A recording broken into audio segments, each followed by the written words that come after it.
The sky above New Brisbane burned orange and red as the first hegemony ships broke through the atmosphere. Administrator Chen Wei stood at the window of the colonial headquarters, watching death descend from the stars.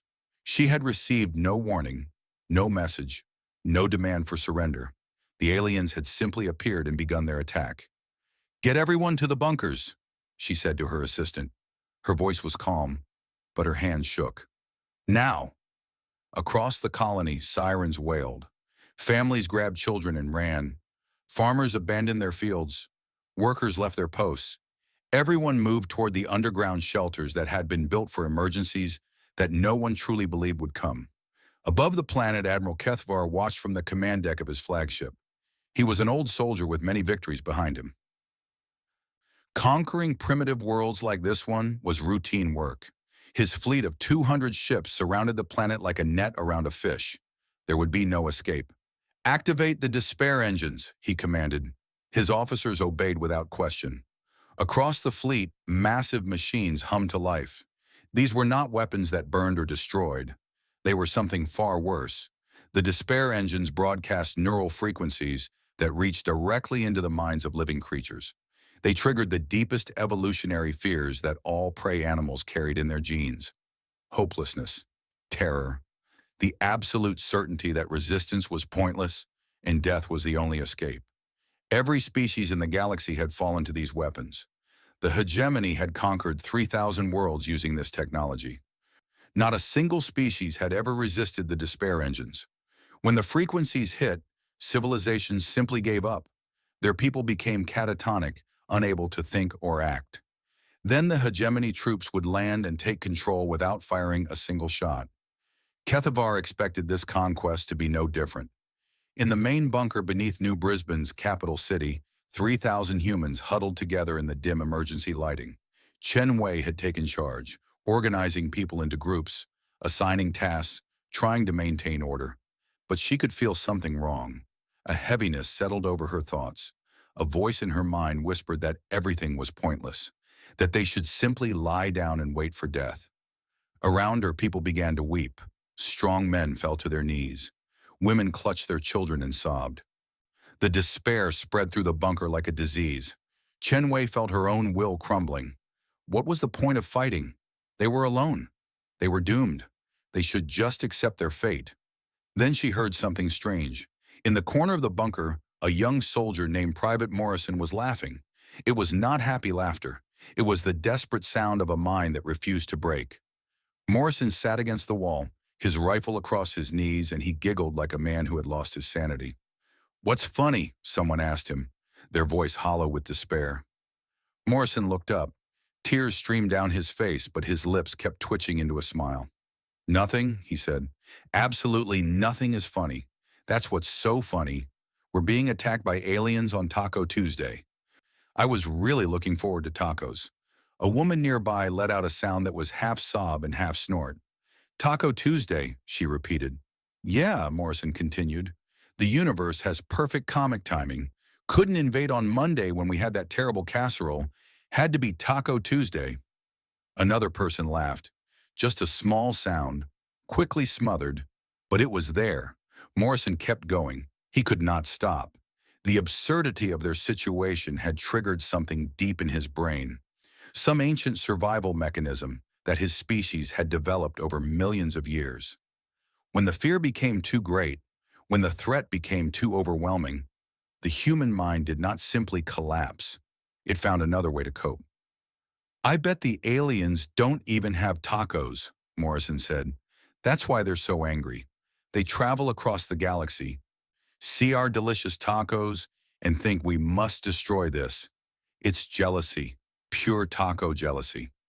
More people were laughing now, not because the joke was particularly good. It was terrible, actually. But the laughter spread anyway, passing from person to person like a contagious disease. The heaviness in their minds remained, but something else rose up to meet it, something stubborn and absurd and completely human. Chen Wei felt the change in herself. The despair was still there, pressing down on her thoughts. But Morrison's ridiculous taco theory had created a small crack in that darkness. Light poured through that crack. Not hope exactly, but something related, the ability to laugh at death itself. The aliens probably have terrible restaurants, another soldier said. 3 stars maximum. That's why they conquered the galaxy. Looking for good food. They came to the wrong place, a woman replied. Have you eaten at the cafeteria here? The conquest will be a mercy. The laughter grew louder. People who had been weeping moments ago now wiped their tears and joined in. The jokes were not good. They were stupid and obvious and sometimes made no sense at all. But nobody cared. The act of laughing itself was the point. Each laugh was a small rebellion against the despair that tried to crush them. Admiral Kethavar stared at his sensor displays in confusion. The readings made no sense. The despair engines were operating at full power. Every human on the planet should be catatonic by now. Instead, the neural pattern readings showed something he had never seen before. The human brain waves were not collapsing into despair. They were doing something else entirely. Something his equipment could not interpret. Increase power to 120%, he ordered. The despair engines roared. Below, the humans felt the increased pressure on their minds. The darkness pushed harder. The voice of hopelessness grew louder, and the humans laughed harder. In the bunker, someone had started a comedy competition. People took turns telling the worst jokes they could think of. The worse the joke, the louder the laughter. A man told a pun so terrible that his wife threatened to divorce him. Everyone cheered. Chenwei found herself laughing so hard that her stomach ached. The despair had not vanished. It still lurked in the corners of her mind, but it no longer controlled her. Every time it tried to take hold, another stupid joke would push it back. We should broadcast this, she said suddenly. Everyone looked at her. The aliens are trying to break us, she explained. They're failing. They should know they're failing. The technical staff worked quickly. Within minutes, they had established a transmission link to the alien fleet. Chen Wei turned to Morrison. You started this, she said. You should be on camera. Morrison stood before the camera, still giggling occasionally. He had no idea what to say, so he simply said what he was thinking. Hey, aliens, he began. Your weird sadness ray isn't working. We've got tacos down here. Well, we did before you showed up. Now we probably just have emergency rations. But the point is, we're not giving up. We're actually having a pretty good time considering you're trying to kill us. Someone just told a joke so bad that I think it qualifies as a war crime. Anyway, here's what we think of your invasion. He launched into an impression of what he imagined an alien admiral sounded like. It was not accurate at all. It was stupid and silly, and accompanied by ridiculous hand gestures. The bunker erupted in laughter behind him. When Morrison finished, someone started singing. It was an old Earth song about not worrying and being happy. The song made no sense in context. Their planet was being invaded. They might all die within hours. But one by one, more voices joined in. Soon, 3,000 humans were singing together, their voices rising in the underground bunker like a defiant celebration. The broadcast ended. On the flagship, Admiral Kethvar watched the recording 3 times. His officers stood in uncomfortable silence.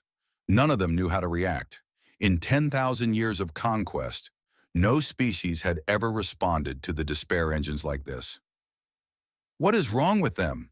One officer asked. Kethvar had no answer. He had studied human biology before the invasion. They were weak creatures. They had no claws or fangs. Their bodies were fragile. Their technology was primitive compared to the hegemony. Everything about them suggested they would be easy to conquer, but their minds worked differently. The despair engines targeted the fear responses that all prey animals shared. The technology worked because all sapient species in the galaxy had evolved from prey. They all carried that ancient fear in their genes. Crush that fear hard enough, and any species would break. Humans were prey animals too. They had evolved on a dangerous planet surrounded by predators. They should be just as vulnerable as every other species. Yet they were laughing. Kethavar felt something he had not experienced in decades of warfare. A cold sensation in his stomach, a tightness in his chest. His species had eliminated such feelings long ago, recognizing them as weaknesses. But he recognized the sensation anyway. It was fear. These creatures were afraid of death, yet they laughed at it. They felt despair, yet they mocked it. They faced overwhelming power, yet they made jokes about tacos. What kind of species was this? What kind of mind could transform terror into comedy? Continue the bombardment, Kethvar ordered. Prepare ground forces for landing. He would conquer this world through conventional means. But for the first time in his career, Admiral Kethvar wondered if conquest would be enough. You could take a planet. You could take a city. You could take everything a species owned. But how did you defeat an enemy that laughed at defeat itself? Below in the bunker, Chen Wei organized her people for whatever came next. The despair still pressed against their minds. The bombardment still shook the ground above them. Their situation remained hopeless by any rational measure. But the laughter continued anyway. Someone was already writing new jokes about the invasion. Someone else was planning a comedy show for that evening. A group of children had started a game where they made silly faces at imaginary aliens. The humans had discovered something important without fully understanding it. Their laughter was not just a coping mechanism. It was not just defiance.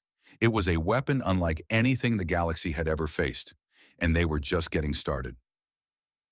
3 months had passed since the invasion of New Brisbane. The hegemony controlled the planet now. Their soldiers patrolled the streets. Their ships orbited overhead. Their flag flew from every government building. By all normal measures, the conquest was complete. But nothing felt complete to Commander Vethral, the occupation governor. His reports to the hegemony high command grew more confused with each passing week. The humans would not behave like conquered people. On every other planet the hegemony had taken, the population became quiet and obedient after the despair engines broke their will. They worked when ordered. They obeyed without question. They showed no sign of resistance. The humans showed nothing but resistance. Not through weapons or violence, through something far more dangerous. They made jokes. Vethral stood at his window, watching a group of humans walk past a patrol of hegemony soldiers. One human whispered something to the others. They all burst out laughing. The soldiers had no idea what the joke was about, but they knew somehow that they were the target. This happened constantly. Humans found ways to mock their conquerors in every situation. They gave the hegemony officers insulting nicknames. They drew silly pictures of soldiers and posted them everywhere. They invented songs about the occupation that spread through the population like wildfire. Worst of all, some of his own soldiers were starting to laugh too. Vethral had already executed 3 soldiers for the crime of finding a human joke funny, but the executions only made things worse. The humans wrote a comedy routine about the executions. They performed it in secret gatherings throughout the city. Even Vethral's loyal officers admitted it was clever.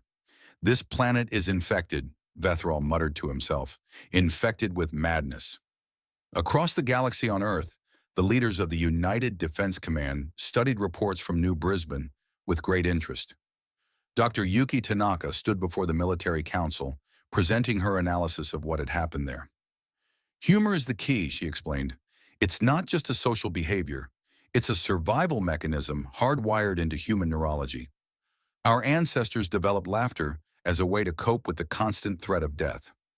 Admiral James Okonkwo leaned forward in his chair. He was a tall man with gray hair and a reputation for unconventional thinking. You're saying that laughing makes us immune to their psychological weapons? Not immune, Dr. Tanaka corrected. Resistant. The despair engines work by targeting fear responses in the brain. They overwhelm the mind with terror until it simply shuts down. But human brains have a bypass mechanism. When fear becomes too great, our minds redirect that energy into humor. We laugh because it is biologically easier than giving up. General Morrison spoke next. He was the father of Private Morrison, the young soldier who had started the laughter on New Brisbane. My son didn't do anything special, he said. He just reacted the way humans have always reacted. We joke about death. We mock our fears. It's what we do. Admiral Okonkwo smiled. For the first time since the war began, he saw a path to victory. Then we need to weaponize this. If humor is our greatest strength, we should use it intentionally. The council discussed options for hours. By the end of the meeting, they had developed a new military doctrine unlike anything in human history. Every ship in the fleet would carry psychological warfare specialists trained in comedy. Every engagement would include deliberate absurdity designed to confuse and demoralize the enemy. The humans would fight not just with weapons, but with laughter itself. 2 weeks later, the hegemony sent a massive fleet to strike at human core worlds. 300 ships emerged from fold space near the human colony of Proxima Station. They outnumbered the human defenders 3-1. Admiral Kethvar himself led the attack, eager to redeem his reputation after the strange events at New Brisbane. The human fleet that met them was half the size of the hegemony force. Admiral Okonkwo commanded from his flagship, the Victory's Punchline. He had chosen the name personally.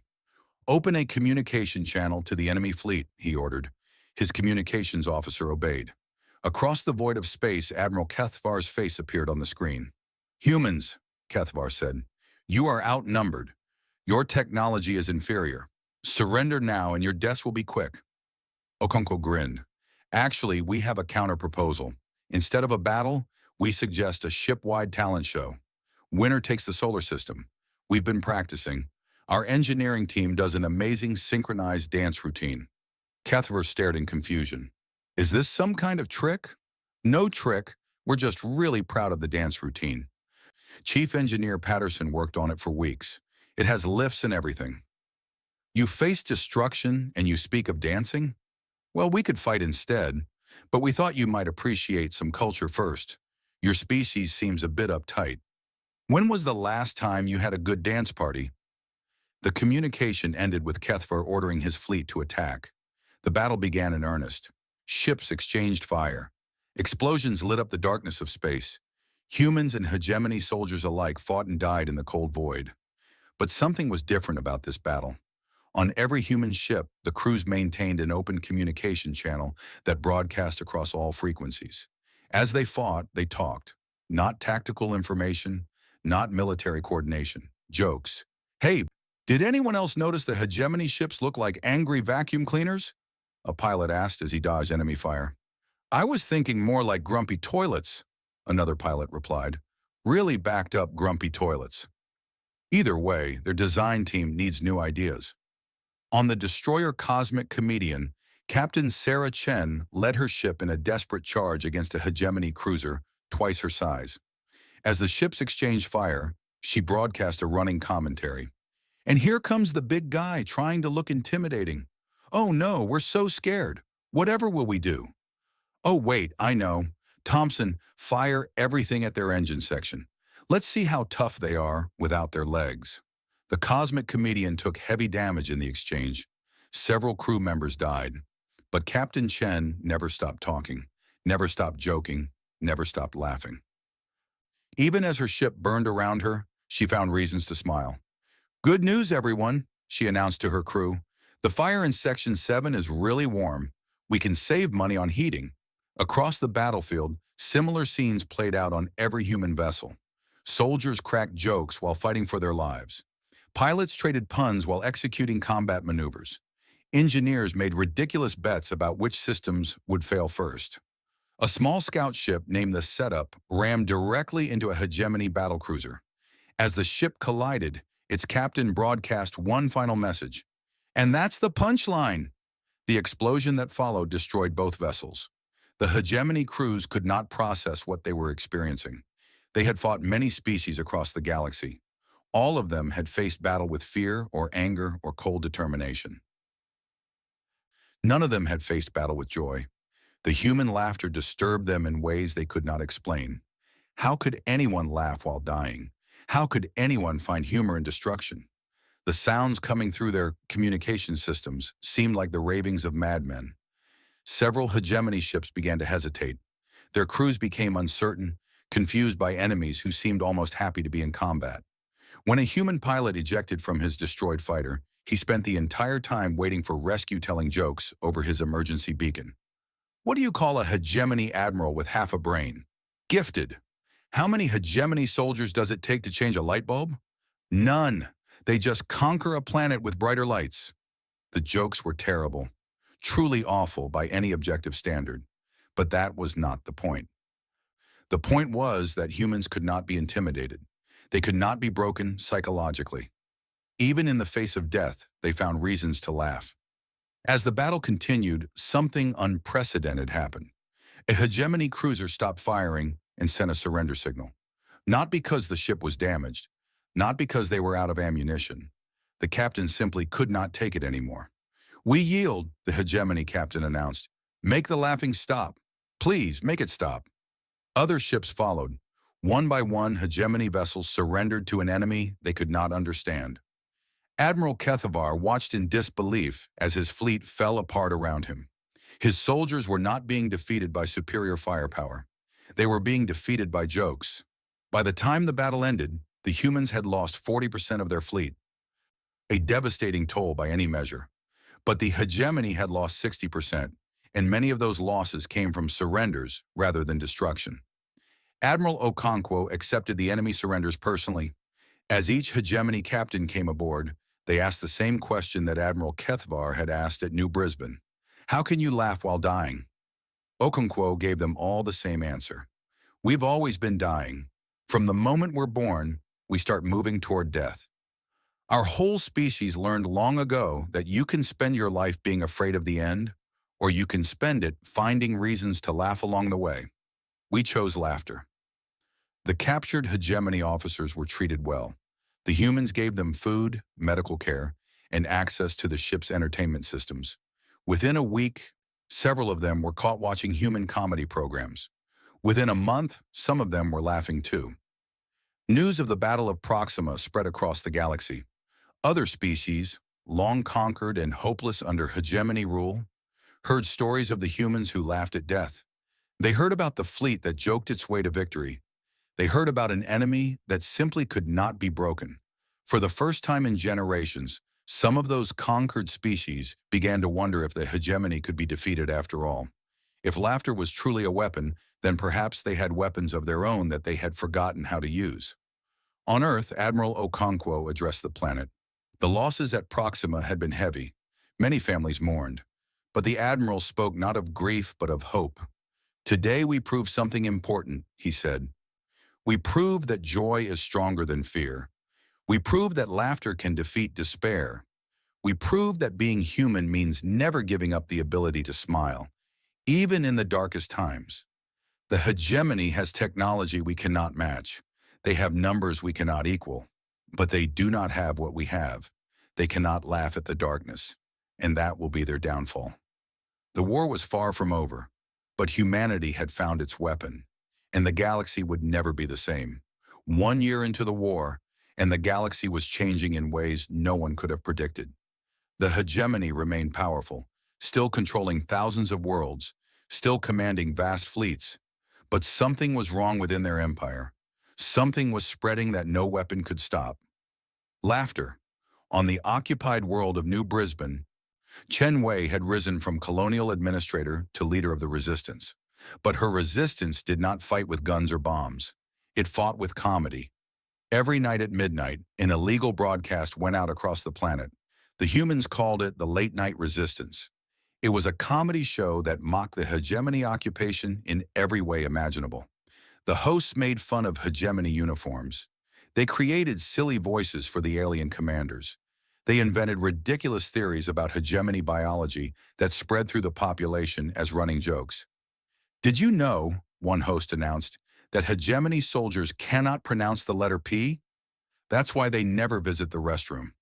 They call it the waste processing facility because they literally cannot say potty." This was completely false. But within a week, every human on New Brisbane was making jokes about hegemony soldiers, and the letter P resistance members would walk past patrols saying words like pineapple and particularly and perpendicular just to see if the aliens reacted. The occupation forces had no idea what was happening. They only knew that the humans found something hilarious and that it somehow involved them. Commander Vetharal had been replaced 3 times now. Each new commander tried different approaches to suppress the resistance. They banned gatherings. They imposed curfews. They arrested anyone caught laughing in public. Nothing worked. The humans simply moved their comedy underground. They developed secret signals for sharing jokes. They created coded messages hidden in ordinary conversations. They turned the entire occupation into a giant game where the goal was to mock the aliens without getting caught. The worst part, from the hegemony perspective, was that their own soldiers were being affected. Several guards had been caught listening to the Late Night Resistance in secret. When interrogated, They admitted that they found the show amusing. One soldier even confessed that he had started making up his own jokes. "I don't understand what's happening to me," the soldier said. "I hear a human say something absurd, and my face does something strange. My mouth curves upward. Sounds come from my chest. Is this a disease?" The hegemony medical corps had no explanation. Laughter was not supposed to exist in their species. They had eliminated it through genetic engineering 10,000 years ago. They had recognized it as a weakness that undermined discipline and order. A society that laughed at its leaders could not be properly controlled, but exposure to humans was somehow reactivating these ancient impulses. Soldiers who spent too much time around humans started showing symptoms. First, they would smile at inappropriate moments. Then they would make amused sounds. Eventually, they would laugh openly, unable to stop themselves. The hegemony called it humor contamination. It was spreading faster than any disease. Far from New Brisbane, the war continued across multiple fronts. The human military had fully embraced psychological warfare as a core strategy. Every engagement included deliberate absurdity designed to confuse and destabilize the enemy.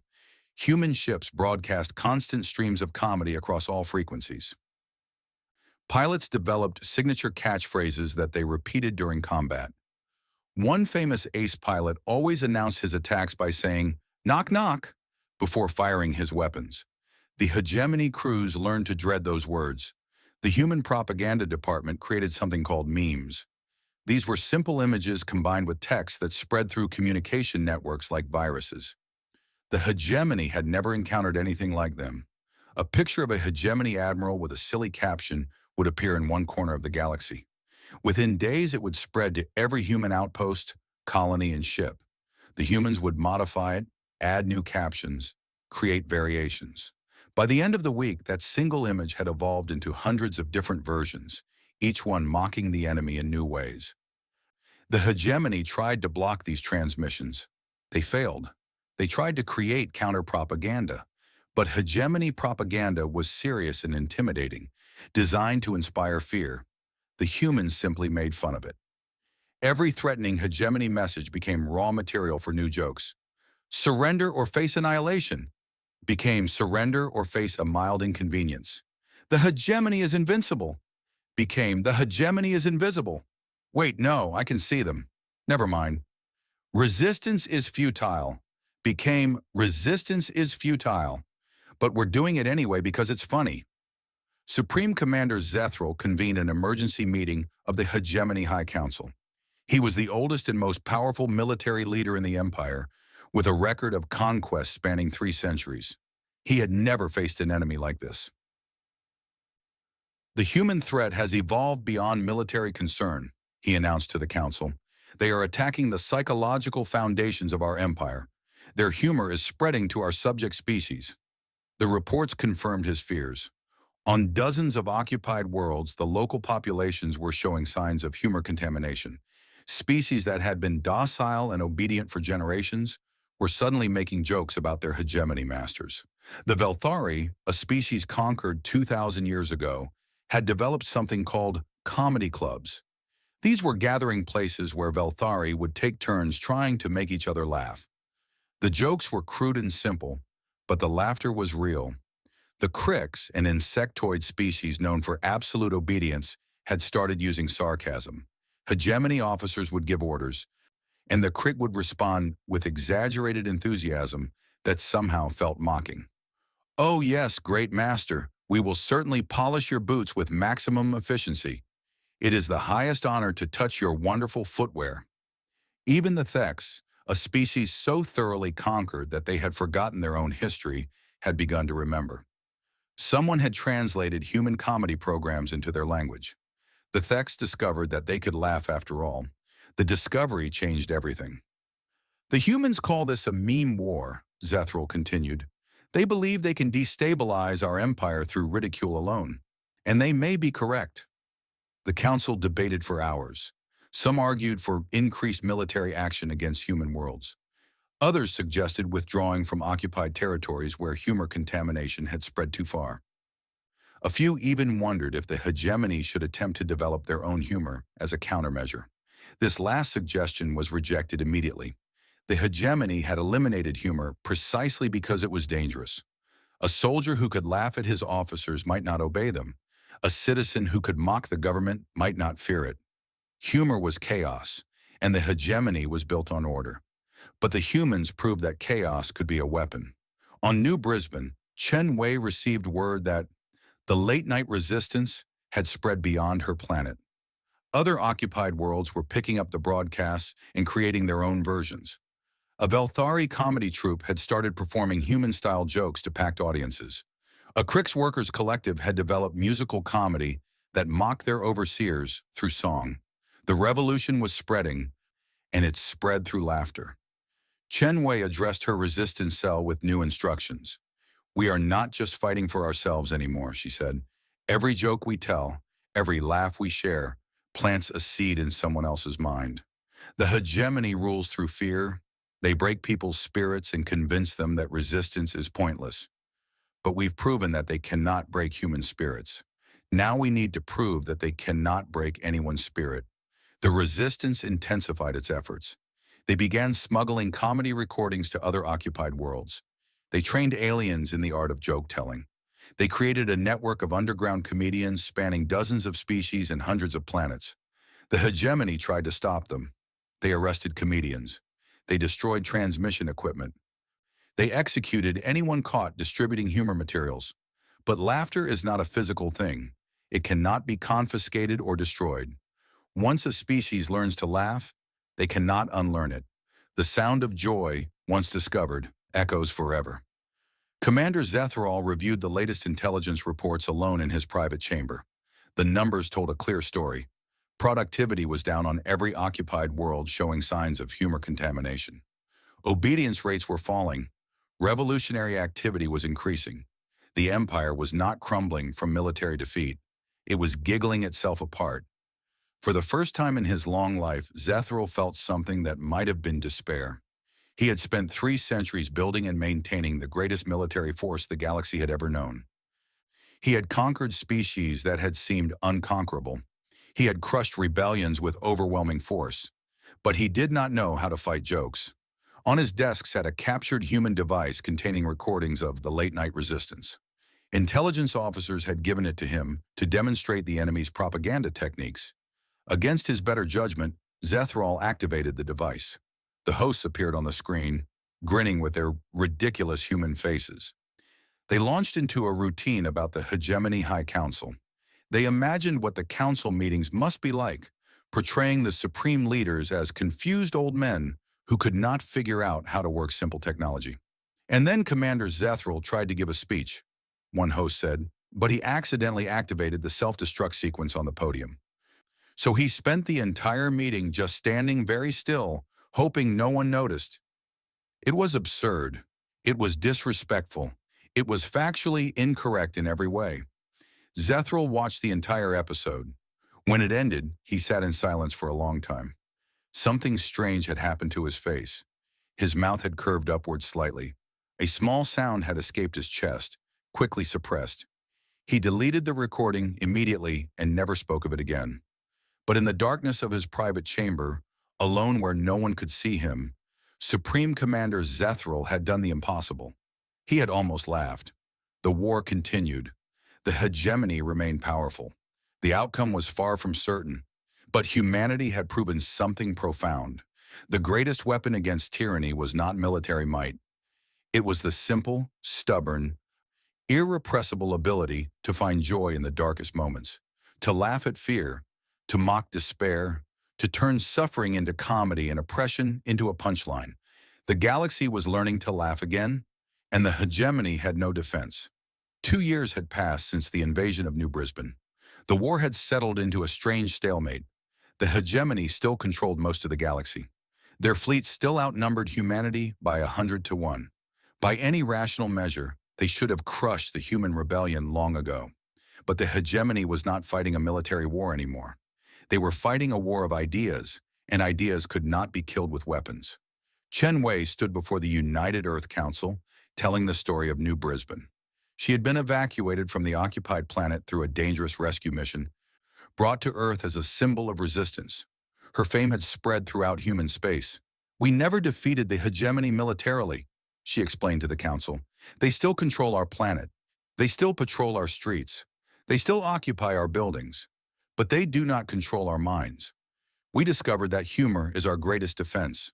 We learned to laugh at our oppressors, and once we started laughing, we could not be broken. Admiral Okonkwo nodded from his seat. The same principle applies to our military engagements. We cannot match hegemony firepower, but we've won more battles through psychological disruption than through superior tactics. Their soldiers cannot fight effectively against enemies who seem to be enjoying themselves. General Morrison added his perspective.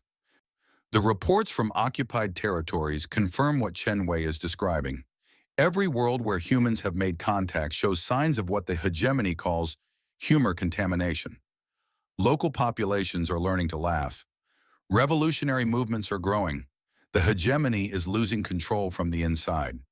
The council discussed the implications for hours. The situation was unprecedented in galactic history.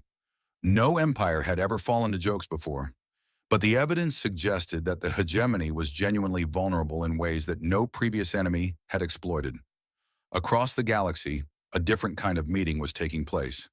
Admiral Kethvar, the commander who had first attacked New Brisbane, sat alone in a small room on a human space station. He had requested asylum 3 months ago, surrendering himself and his personal flagship to human forces. Since then, he had been studied, interviewed, and questioned by human scientists trying to understand the hegemony psychology. Today, he met with Dr. Yuki Tanaka, the xenopsychologist who had first identified humor as humanity's secret weapon. "Tell me about your species," she said, "before the genetic modifications, before you eliminated humor." Kethvar was quiet for a long moment. "I have studied the ancient records. 10,000 years ago, my ancestors were different. They experienced emotions that modern hegemony citizens no longer feel. Joy, playfulness, the impulse to find absurdity in serious situations. Laughter," Tanaka said. "Yes, we called it something else, but yes. The records describe it as a sound of pleasure made when the mind perceived unexpected connections or absurd contradictions. Why did your species eliminate it?" Kethavar's face showed what might have been sadness, though his species had supposedly eliminated that emotion as well. "Our leaders believed that humor was dangerous. A citizen who laughed might question authority. A soldier who found things amusing might not take orders seriously. Laughter was chaos, and our civilization was built on order. So you engineered it out of your genetics." "Over many generations, yes. We removed the neural pathways that created humor. We eliminated the capacity for playfulness. We made ourselves serious, focused, obedient. We became the perfect soldiers, the perfect citizens, the perfect conquerors." Tanaka leaned forward. "But you've been studying humans for 2 years now. You've been exposed to our humor constantly. Has anything changed?" Kethavar did not answer immediately. His face showed a strange expression, one that Tanaka had learned to recognize. "Yes," he finally admitted, "something has changed. The genetic modifications suppressed our capacity for humor, but they did not destroy it completely. Exposure to humans has reactivated ancient pathways in my brain. I experience sensations now that I cannot name. When I watch human comedy programs, my face does unexpected things. Sometimes sounds escape from my chest before I can stop them." "You're learning to laugh," Tanaka said. "I am trying to understand what laughter is," Kethavar corrected. "I am trying to understand why humans value it so highly. Why you would rather die laughing than live in despair." Tanaka smiled. "Because laughter is freedom. When you can laugh at something, it loses power over you. When you can find absurdity in fear, fear becomes smaller.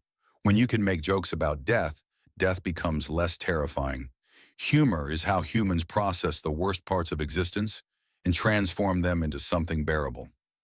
Kethavar considered this. "The hegemony was built on fear. We control our subjects by making them afraid of us. Our despair engines work by amplifying that fear until it becomes overwhelming." "Exactly. And that's why humor defeats your weapons. You can't make someone afraid of something they're laughing at. The two emotions cannot exist in the same mind at the same time. Then the hegemony's greatest strength is also its greatest weakness," Kethvar said slowly. "We built an empire on fear, and we eliminated our own ability to understand its opposite. We created the perfect weapon against despair, and then we encountered a species that refuses to feel despair. Now you understand why we're winning. Far from Earth, on the hegemony homeworld, Supreme Commander Zethral faced a crisis unlike any in his 3 centuries of service. The reports on his desk told a story of collapse. 17 core worlds had experienced major rebellions in the past month. All of them had started the same way, with laughter. Someone would tell a joke about the hegemony. Others would repeat it. Soon the joke would spread until everyone knew it. And once an entire population was laughing at their rulers, they stopped being afraid. The Velthari uprising had begun with a comedy show. The performers had mocked the local hegemony governor so effectively that citizens started repeating the jokes whenever they saw his soldiers. Within weeks, the population had organized a rebellion. The governor had been forced to flee, pursued by crowds chanting comedy routines. The Creek Rebellion followed a similar pattern.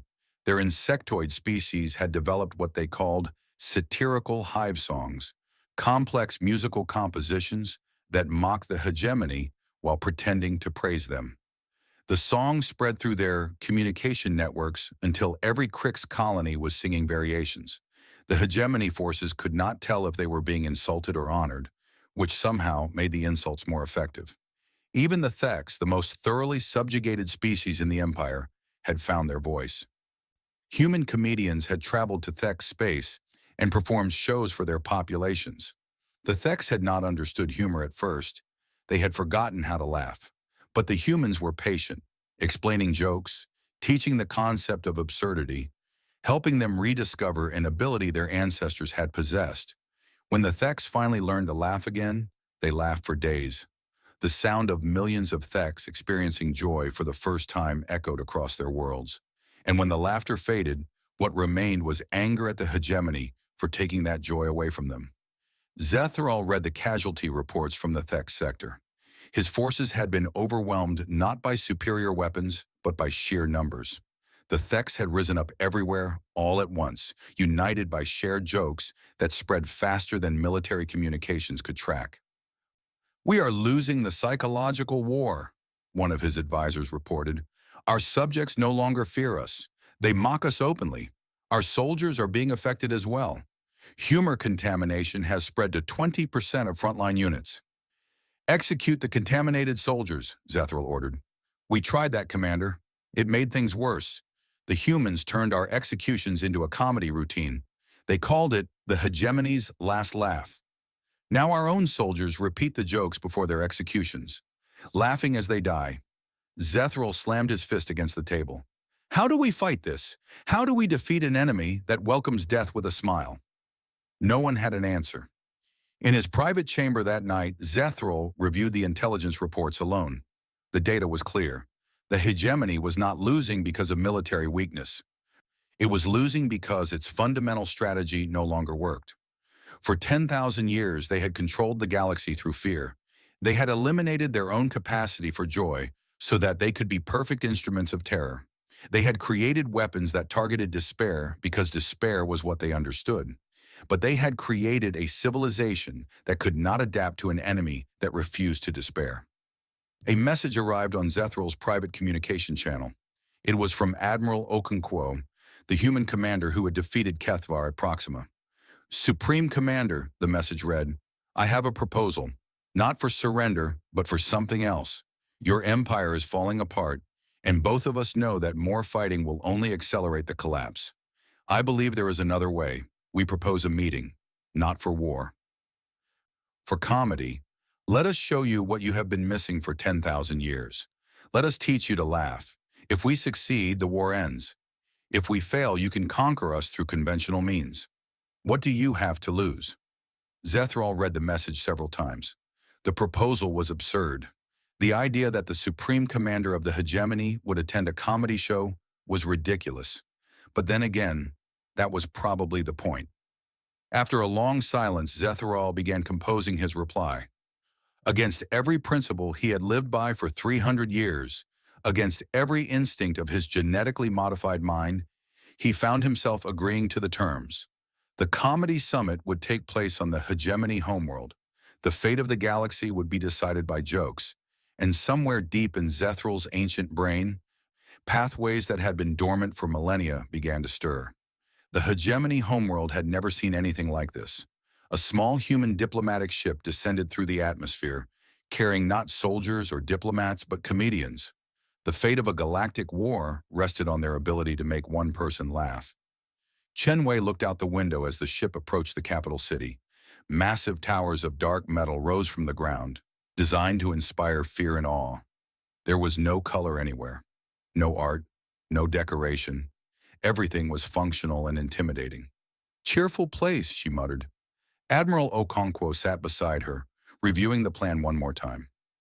"Remember, we're not here to make jokes about them. That's too easy, and Zethral will expect it. We need to show him something deeper. We need to help him laugh at himself." The ship landed in a vast plaza surrounded by thousands of hegemony soldiers. Supreme Commander Zethral himself waited at the entrance to the government tower, flanked by his personal guards. He was ancient by any species standards, his body showing the wear of 3 centuries of warfare. His face showed nothing. The human delegation approached slowly. Okonkwo led them, with Chen Wei at his side. Behind them came Earth's finest comedians, selected not for their fame, but for their ability to connect with audiences who did not share their culture. "Supreme Commander," Okonkwo said with a slight bow, "thank you for agreeing to this meeting." Zethral's voice was cold. "I agreed because I wanted to understand your species before I destroyed you. Your terms were ridiculous. Make me laugh and the war ends. Do you truly believe this is possible?" "I believe laughter is the one thing all sapient minds share," Okonkwo replied. "Your species eliminated the capacity for humor 10,000 years ago, but you did not destroy it completely. The potential is still there, buried deep in your genetics. We're just here to help you find it again." The delegation was led inside the tower to a vast chamber that served as the hegemony's ceremonial hall. A simple stage had been erected at one end. Thousands of hegemony officers filled the seats, all watching with the same expressionless faces. Zethral took his place on an elevated throne at the center of the room. His guards surrounded him. His advisors watched from behind. Every detail was designed to demonstrate his absolute power. "You may begin," he said. The first comedian took the stage. His name was Marcus Bell, and he specialized in observational humor. He launched into a routine about the absurdities of daily life, the small frustrations that everyone experienced, the silly things that humans did without thinking. The hegemony audience sat in total silence. They did not understand why forgetting where you put your keys was supposed to be funny. They did not experience frustration with household objects. They had servants for such things. Marcus completed his set without a single response. He walked off stage looking defeated. The second comedian tried physical comedy. She fell down, made silly faces, pretended to hurt herself in ridiculous ways. In human culture, this type of humor was universal, triggering automatic laughter even in babies. The hegemony watched impassively. Physical comedy required empathy to be effective. The audience needed to imagine themselves in the performer's position. These aliens had been engineered to suppress empathy along with humor. She left the stage to the same silence. One by one, the human comedians tried their best material. Political satire, wordplay, absurdist scenarios, musical comedy, story-based humor. Each performer adapted their routine, trying to find something that would connect with the alien audience. Nothing worked. Zethral remained motionless on his throne, his face showing no reaction to any of the performances. His officers sat equally still. The only sound in the vast chamber was the voice of each comedian, echoing against walls that seemed to absorb all joy. Hours passed. The human delegation grew increasingly worried. They had brought their finest performers, and none of them had even come close to making Zethral smile.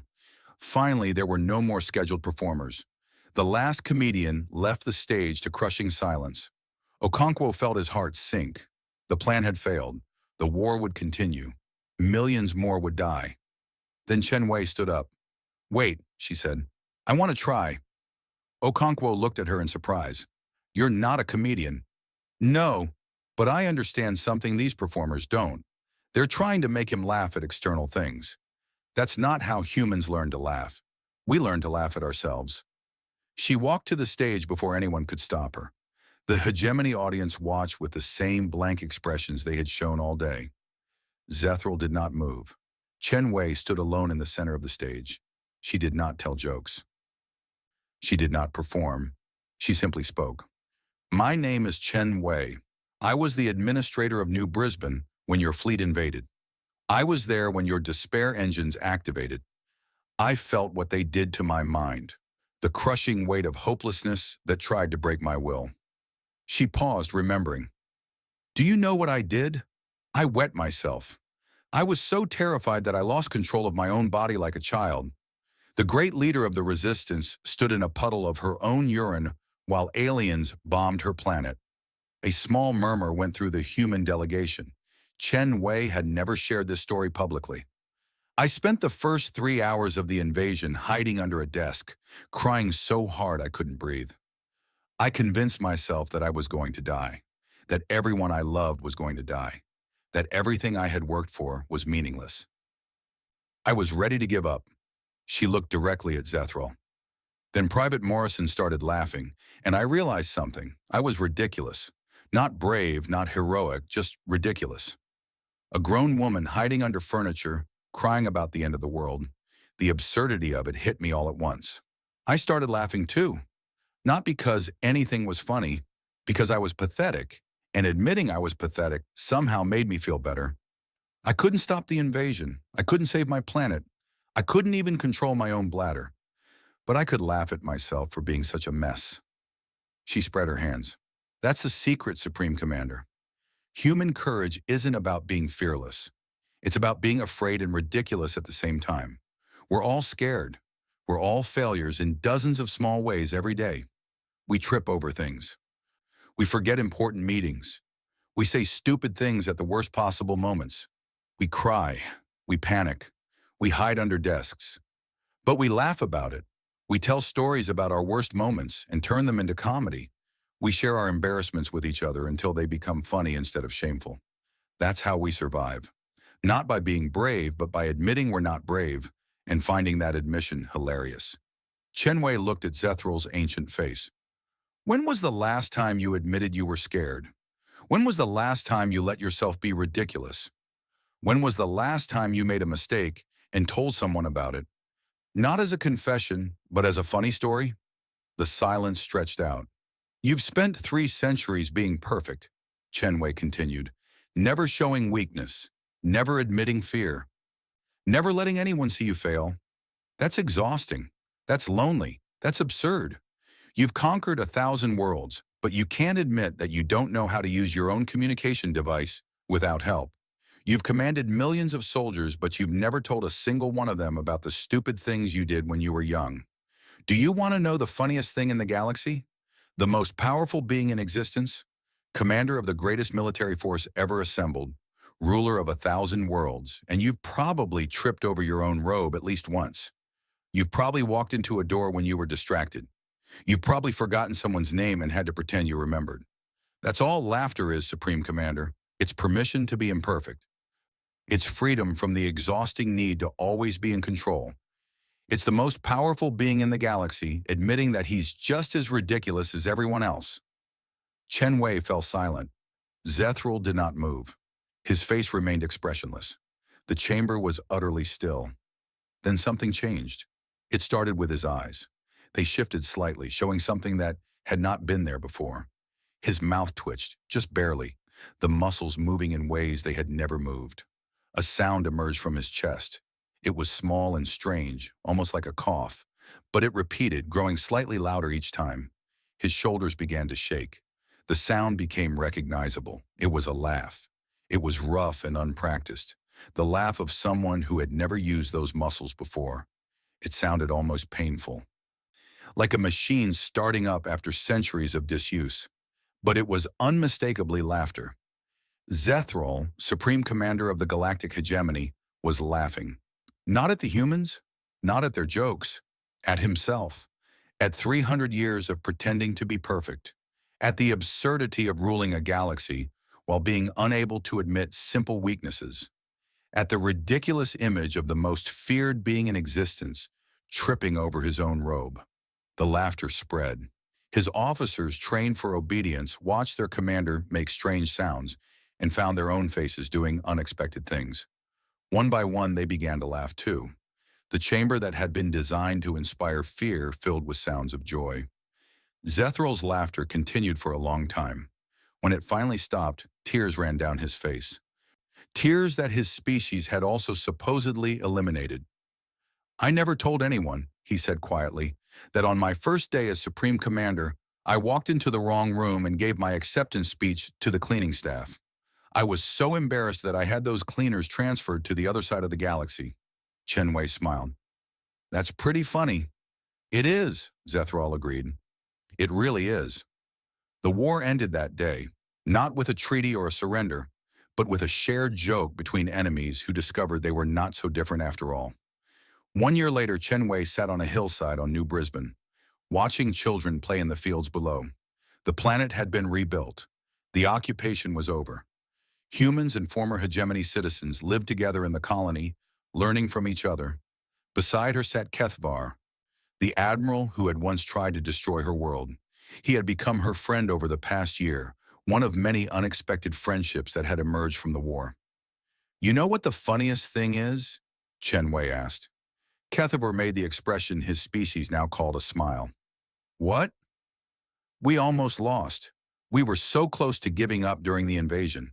If Morrison hadn't started giggling, everything would be different. The entire galaxy changed because one scared soldier couldn't stop laughing at how ridiculous everything was."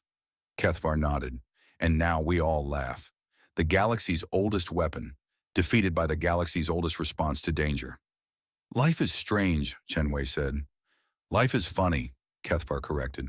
Below them, children of multiple species ran through the grass, their laughter mixing together in the warm afternoon air. Somewhere in the distance, someone was telling a joke. The punchline carried on the wind, followed by the sound of dozens of voices laughing together. The hegemony had tried to conquer the galaxy through fear. Humanity had set it free with laughter. And across 1,000 worlds, species that had forgotten how to smile were learning all over again. The sound of their joy echoed through the stars, a celebration that would never end. Because once you learn to laugh, you never forget. And once the galaxy learned to laugh together, nothing would ever be the same.